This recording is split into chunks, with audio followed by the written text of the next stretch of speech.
Bienvenidos a su programa de Cabeza. Es un placer estar con ustedes este domingo. Hoy vamos a tener la oportunidad de conocer la historia dramática de un niño de 7 años cuyo padre fue un terrorista, un asesino.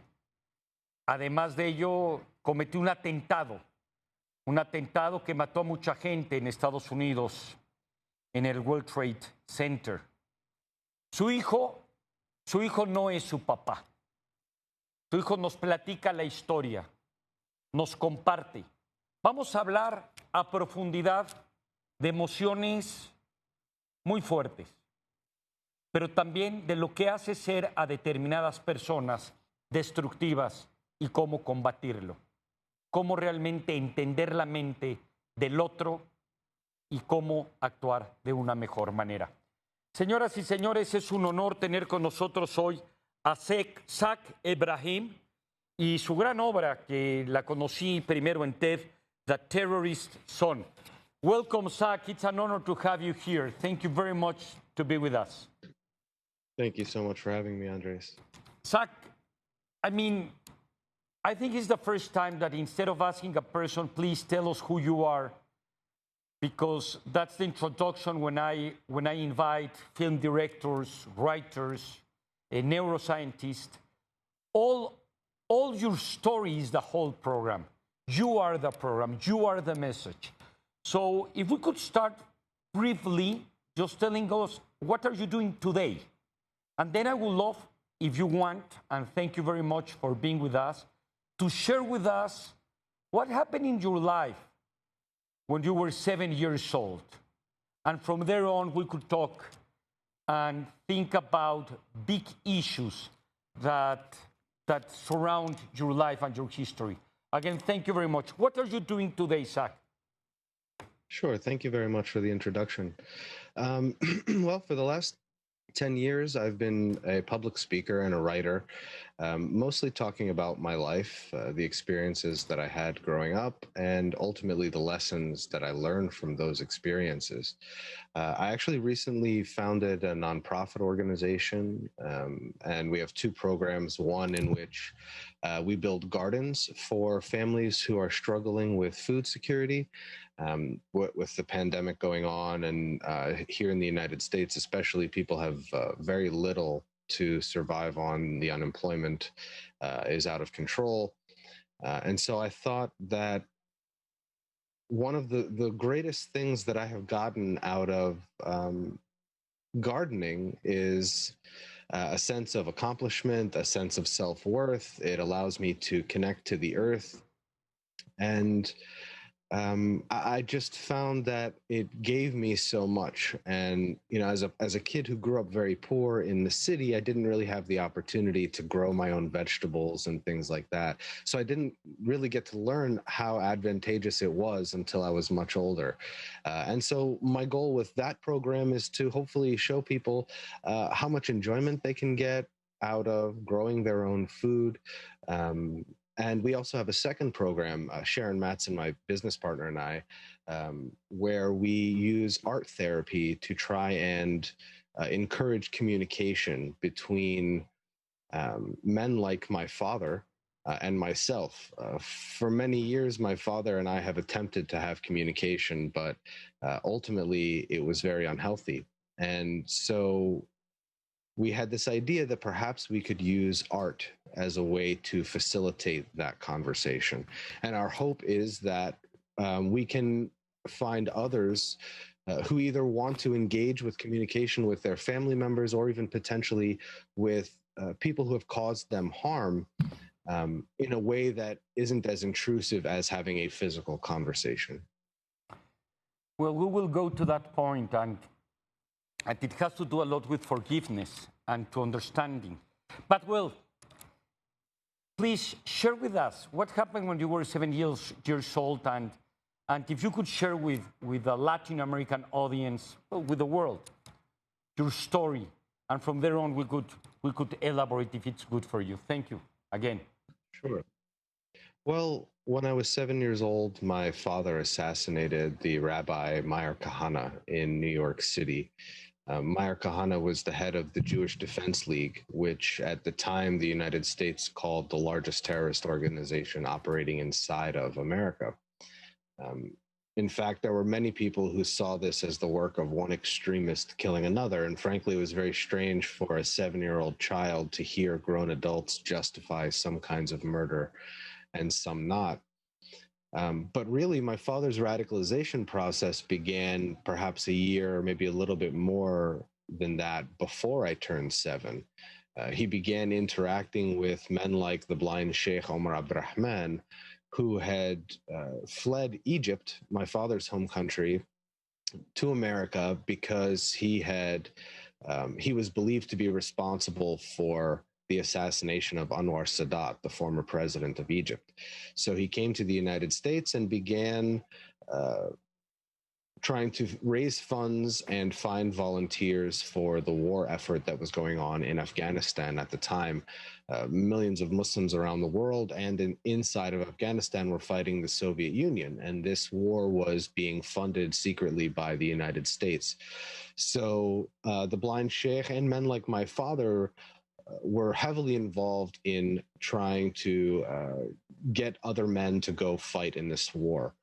But my father was denied the opportunity to go there. In fact, when I was 7, the summer before my father went to prison, my grandfather came from Egypt to visit my family. And my father tried to convince him to take my family back to Egypt so that my father could go fight in this war. But my grandfather told him, absolutely not. Your family is your responsibility. It is your responsibility to take care of them. And he even went so far as to threaten to disown my family if my father went to go fight in this war. And I think because that opportunity was denied to him, he decided he was going to wage this jihad in some other way. And so ultimately that led to the assassination of Meir Kahane. Now, I had spent several years after that visiting my father in prison. He maintained his innocence. It wasn't until the 1993 bombing of the World Trade Center that much of the evidence of my father's involvement with these men came out. And from then, he was sentenced to life in prison. So I talk about my life story, growing up being indoctrinated into an ideology that so many people are fearful of, and yet I promote peace. You see, when I first began speaking about 10 years ago, the idea that no one really gave much thought to what happens to the families of extremists who commit these acts of violence. Many people just assume that their children went on to believe the same things, to espouse the same kind of violence that my father did. And my goal was always to show people that even though I was subjected to the precise ideology that so many people are fearful of, that I grew to promote peace. And if it's possible for me to do that, then what does that say about the vast majority of Muslims in the world who are not indoctrinated the same way that I was? Zak, it's a tough story. And I'm really very interested in how did you change your mind and how it come you were different. 3 questions very quickly. Do you have brothers and sisters? Or I do. I have a brother and a sister, yes. I'm the middle child. Okay. Did your brother and sister also change their minds, or you were like an outlier in that family? No, I'm very thankful to say that my family rejected my father's beliefs, and they've all been, although they've chosen to live their lives privately, they've always been very supportive of my decision to speak publicly about my story. And you know, I would say that the second reason that I decided to start speaking publicly, besides to show people that it is possible to overcome being indoctrinated into a violent ideology, but more importantly, I wanted to show people how I did it. And the most important lessons that I took away were ultimately when I had interactions with the people that I had been taught to hate. When I speak, I talk all the time about the first time I made a Jewish friend and how I thought I had done something that no one had ever done before, because I had been taught my whole life that Muslims and Jews were natural enemies, that there would be a natural animosity between the two of us from across the room before we ever met each other. So the first time I made a Jewish friend, it was really the first moment in my life I thought perhaps what I had been taught wasn't true. And I felt quite proud of myself, as I said, because I thought no one had ever done this before. But that kind of showed me how living in an ideological bubble warps our perspective around reality, not just our perspective, but our emotion, feeling a sense of pride in accomplishing something that had been accomplished many thousands of times before throughout history. But it was due to my own ignorance that I felt this sense of pride. So I really wanted to show people how interaction can help in reducing many of the stereotypes that we see each other in, but also that, excuse me, No, don't but worry. also that, oh, sure. So not only how interaction plays a role in reducing the stereotypes that we feel about each other, but also that I felt for many years that perhaps my answer was somewhat incomplete because it doesn't address how we interact with those who, even once we do know each other, still have hatred toward us because of the color of our skin or our religion or the sound of our name, etc. Zach, I mean, there are many questions that really arouse, given your provocative story. But I will begin with the first one. I mean, Hannah Arendt, when she made all her work about the Eichmann case, she said, well, many people follow our orders or they buy any kind of ideology and they don't think by themselves because they stop thinking. Actually, Thomas Mann, a Nobel Prize, as you know for sure, he escaped from Germany and from United States. He started making a radio program through BBC in German that went through BBC from London to Berlin, and it was saying, Germans, wake up, listen, Germans. And the problem was for him not so much Hitler and these terrible leaders, but the followers, that they were not thinking. They didn't have the option actually to have a critical mind. Even these people vote for Hitler. It's not like they didn't vote for him. What happened in your brain, or what was in the context that, as we say in mathematics, the point of inflection that you said, well, all the education, all the information, all the knowledge I know about what's good and bad, everything, all the inputs I have is about hate. He's my father, these are my genes, this is my blood. But stop, something is wrong. What happened? What was that awakening moment? Well, that's a great question. I would say that, first of all, I don't think that there's anything especially special about me or what I've done. I think that anyone who grows up being raised to hate other people knows very intimately how much energy it takes to hate. Not just hate, but the fear that resides inside of you, being afraid of the next person who comes around the corner because of the color of their skin or their sexuality or their gender, all of these different ways that we are taught to judge one another. When I decided that I no longer wanted to hate people based on these arbitrary measurements, I would liken it to taking sunglasses off. The world was a brighter place. I didn't have to be so fearful of everyone around me. And the reason that I rejected it ultimately was, again, because of this interaction. When I was forced to interact, first of all, one of the most important ingredients in indoctrination is separating those you wish to teach to hate from those you wish to teach them to hate. So when you have this separation, it's very easy to convince someone this is your enemy, they hate you, this is why they hate you. But when you have the opportunity to actually interact with those people, they become human in your eyes. They are no longer this stereotypical caricature that you've been taught your entire life. So the interaction was extremely important. But it wasn't even simply the interaction. It was that in the face of my own hatred, in the face of my own bigotry, those people showed me kindness. And it was impossible for me to ignore that, I'd been bullied very much growing up. I grew up very poor. I've moved 30 plus times in my life. I was always the new kid in school. Of all of the experiences I've had in my life, being bullied was one of the most traumatic and had the longest lasting effect on my sense of self-worth. And when they showed me kindness instead of returning the hatred that I gave them, it forced me to realize that in this case, I was the bully. And I could not bring myself to make others feel the way I had been made to feel. I didn't necessarily know what it was like to be stereotyped for the reasons that I was stereotyping certain people, but I was very familiar with being judged for things that were beyond my control. And I could not bring myself to perpetuate that feeling in others. From your brain to the brain of your mother, where is she in the picture?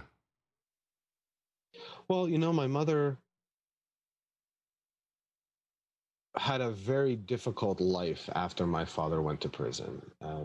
The night of the assassination of Rabbi Meir Kahane, she was sitting in the living room watching television, and the show she was watching was interrupted by breaking news, and it said Meir Kahane had been shot, and so had his assailant, and neither were expected to live. And they cut to footage of my father covered in blood being put into an ambulance. So this was her introduction to the path that my father had chosen. She knew that my father wanted to go fight in the Afghan war, although she was very opposed to it. But it wasn't seen as something anti-American. As I said, the United States was secretly funding the war effort there against the Soviet Union. As any wife doesn't want their husband to go fight in a war, she was opposed to it for that reason.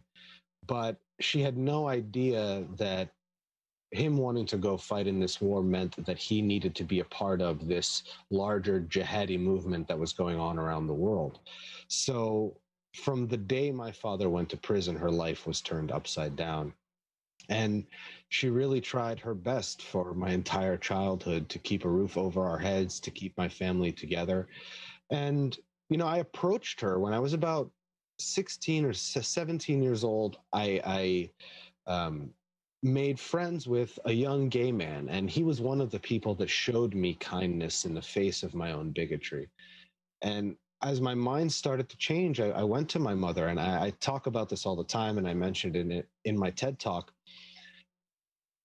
I told her how my worldview was starting to change, and she said to me, "I'm tired of hating people." She had been indoctrinated in the same way that many different conservative religious people are with regard to gay people or transgendered people or, all of the different ways that we judge one another based on these arbitrary measurements. She had, become indoctrinated into a similar ideology of hatred, although not violence. And she said to me, "I'm tired of hating people." And for me, it was like she gave me permission to go out into the world and experience the people in this world without judgment. And, I really can't thank her enough for being willing to have the courage to send her child out to discover the world instead of trying to hold me back, as had been the case much of my life. Wow. If we try to get into the brain of your father, James Q. Wilson actually wrote an amazing book named Thinking About Crime. And all the book is about trying to understand what happens in the brain of these people. Of course, terrorist and hateful, it's different in a way. It's not so rational, probably, or I don't know. You could help me to understand more. But if we could understand it, by the way, if that word actually it's applicable, could you share with us why you could be able to change your mind, but your father wasn't able, or if we could understand what's going on with this kind of brains to avoid them in the future? Sure. Well, it's obviously a very complicated question. I'm not sure we could probably sit here for hours and talk about the answer to that question. The truth is that there is not one particular path that someone takes to committing violence in the name of an ideology. The best that I can do in my father's case is try and look back and see the experiences that he had in his life that may have led him down this path. My father and I had very different life experiences. He grew up in Egypt, a nation that had been ruled by the British Empire. He witnessed the war between Egypt and the British government. I did not grow up in that kind of, while I grew up in chaos, I did not grow up in that kind of chaos. So my father was raised in a country that was being occupied by a Western power. And I think that has a lot to do with the mindset that one grows up in. I mean, I grew up in America. I grew up in the most powerful nation in the history of the United States. So our mindsets, our perspectives do not begin from the same place. I think that it's impossible to understand what motivates people to commit violence without understanding, frankly, the pain, the fear that they experience. These people do not exist in a vacuum. My father knew very well the role that the United States and other Western countries played in supporting violent dictators like Hosni Mubarak in Egypt. Hosni Mubarak was a violent dictator for 30 plus years. And it wasn't until the Arab Spring that they were actually able to overthrow him. And unfortunately, the United States government continued to send weapons in the midst of a military coup once Egypt had democratic elections. So we see a very long history of Western governments intruding on the ability for people, for example, in the Middle East, to exercise their right to a government. When you create an environment where people have no choice, it leads them not only down paths that will ultimately have to lead toward violence, but it provides an environment for men like the blind Sheikh Omar Abdurrahman, who were very cunning, very influential, to encourage people to join in these fights. I think my father initially began with the hope that he may liberate Muslims from oppressors, and ultimately became an oppressor himself. It's very complicated, as you mentioned it. I mean, David Livingstone Smith have written a lot about it, and you're in an excellent case, particularly. I mean, he has been talking about dehumanization and how your own mind creates a self-deception to think that another, whoever that's the another or the other, it's not really but less than human. But as you mentioned it, you're in an environment, and some people will follow those things and others won't, like what's your case? I mean, even in the same environment, in the same family, some people take some path, other path. It's not actually the whole responsibility of the environment. For sure, there must be things that has to do with your genes and the proclivity that you have for some things. That it's a big debate. But coming back to your particular case, please tell me. But just coming back. Well, no, yes. Oh no, I'm sorry. Go ahead. Yes. No. No, to your particular case. I mean, and more after 1993 and the World Trade Center. And I remember, because you also mentioned it in Ciudad Las Ideas, that I'm not my father, and you mentioned it many times. And when you say that, it's very profound. But for some people, you shouldn't feel guilty at all, of course. It's not your responsibility. Actually, on the contrary, you have been suffering a lot of having a father like him. But did you feel guilty? Why you have to repeat so many times, I'm not my father, which was actually a very powerful statement when you were with us in Puebla? As I said, when I first began speaking, my goal was to show people that it is possible to overcome being indoctrinated into an ideology of hate. Okay. There were many people who simply did not believe this, or did not see a real world example that they could point to and say, oh, just because you are raised this way doesn't mean you have to follow in those footsteps. I think today we have a better understanding of that, but when I first started speaking, there weren't very many people talking about this kind of thing. Zak, so it was very... Did you feel guilty in part of your history, or suffers about it?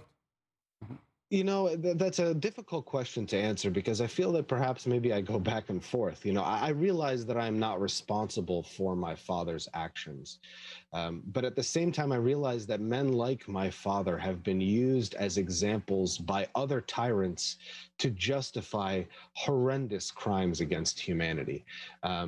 You know, men like, you know, former President George Bush used men like my father as an excuse to invade countries like Iraq and Afghanistan. And so I think that my father certainly bears a responsibility, not just for the violence that he committed, but for being the example that other tyrants use to commit further acts of violence. You know, this is why I talk about how often the violence that we commit begets further violence, and that there has to be a group of people who are willing to say, no, we cannot continue down this path. That's not to say that that every solution can be found in the realm of nonviolence or peace, because ultimately peace is not stability. Peace is stability with justice. And if justice is not there, then you don't really have peace. What you have is a group of people who are comfortable enough to be nonviolent while, for example, the state commits their violence for them. So it's very important that we have a distinction between stability and peace. And my goal was always to try and bring about an environment that encourages justice with stability. What an amazing talk, in terms that we have learned a lot from you, and we could elaborate what means justice for some people and justice for other people. And I would love to have much more time to really have the opportunity to see your reunification throughout with your father, and so many things. You're full of life and of histories, and we really appreciate to share it with us. I hope to see you soon again, and thank you very much. And please, para todos los que nos ven, este es un libro que lo va a usted a dejar pensando.